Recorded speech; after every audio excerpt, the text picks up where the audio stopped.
The entire office went silent when CEO Victoria Hayes pointed toward the elevator and said, "You're fired, Daniel. Pack your things and leave." Daniel Carter didn't argue. He didn't beg for another chance.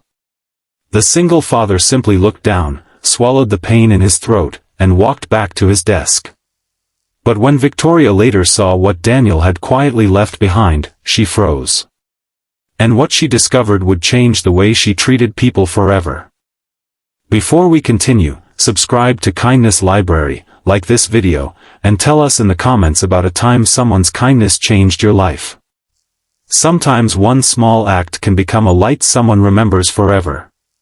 Daniel Carter had worked at Hayes Financial Group in Chicago for almost 6 years. He wasn't an executive or a manager. He worked in customer support, answering calls, solving problems, and staying late whenever someone needed help.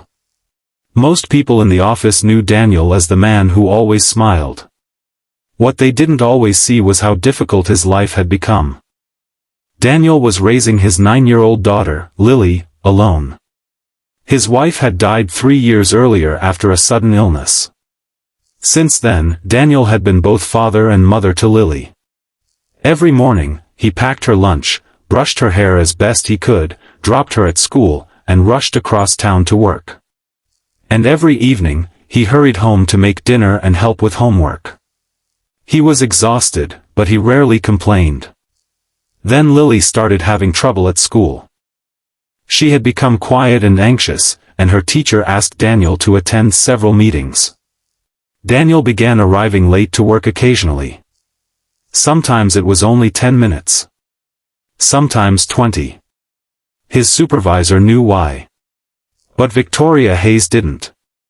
Victoria had built her company from almost nothing. She believed discipline was the reason for her success. To her, numbers mattered. Deadlines mattered. Rules mattered. And Daniel's attendance record looked terrible on paper. One Monday morning, Victoria called him into the conference room. "You've been late 6 times this month," she said. Daniel nodded. "I'm sorry. My daughter has been struggling since losing her mother. Her school counselor." "I'm running a company, Mr. Carter," Victoria interrupted. "Everyone has personal problems." Daniel stared at the floor. "I understand." Victoria slid an envelope across the table. "Your employment ends today." Daniel's face went pale. For a moment, Victoria expected him to protest.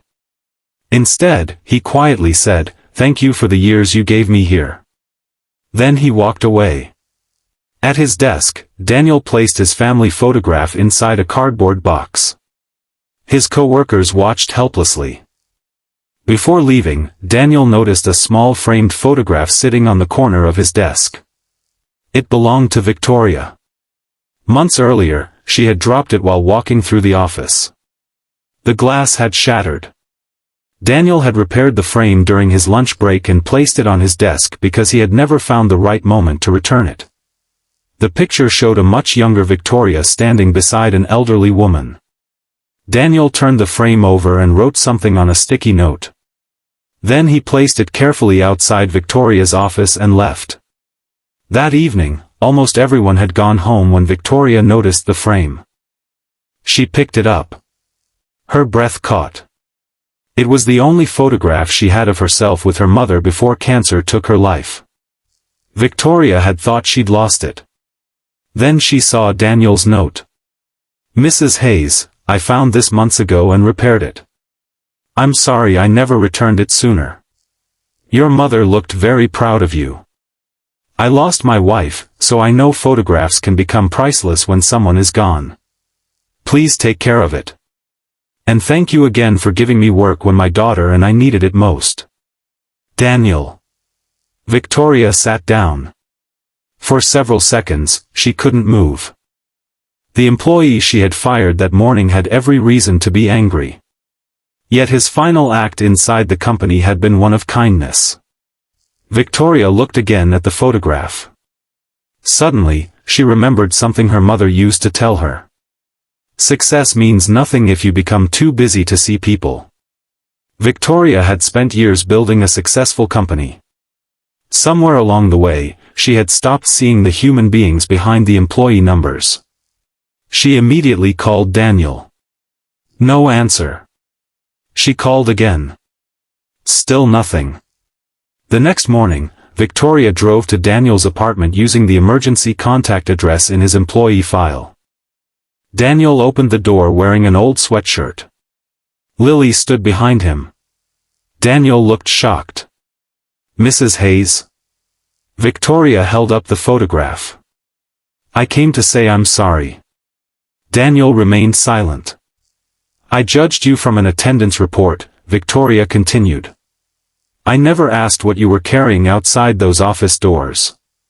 Daniel looked at Lily. I wasn't asking for special treatment, he said softly. I just needed a little time. I know. Victoria took a breath. I want you back. Daniel looked surprised. But Victoria wasn't finished. She offered him flexible working hours so he could attend Lily's school appointments. She also announced that the company would create a family emergency policy so employees facing serious personal situations could ask for temporary flexibility without fearing immediate dismissal. Daniel eventually returned. But something even bigger changed. Victoria started walking through the office every morning and speaking with employees instead of simply reading reports about them. She learned names. She asked questions. She listened. Months later, Lily visited the office with Daniel. She walked into Victoria's office holding a small teddy bear. My dad says you helped us, Lily said. Victoria smiled. Actually, your dad helped me first. Daniel's kindness hadn't only saved a photograph. It had reminded a powerful woman of something success had made her forget. Every person we meet is carrying a story we cannot see.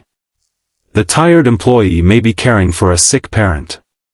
The late coworker may be raising a child alone. The stranger who seems distracted may be fighting the hardest battle of their life. Rules have their place. Responsibility matters. But kindness gives us the wisdom to look beyond a mistake and see the human being standing behind it. Daniel walked out of that office believing he had lost everything. Yet he still chose kindness over bitterness. And that simple choice changed a CEO, a workplace, and the lives of people he might never even meet. So when life gives you a reason to become cold, choose compassion instead. When someone disappoints you, listen before you judge. And when you have the chance to leave something behind, leave kindness. Because sometimes the smallest act of kindness becomes the thing someone carries in their heart forever.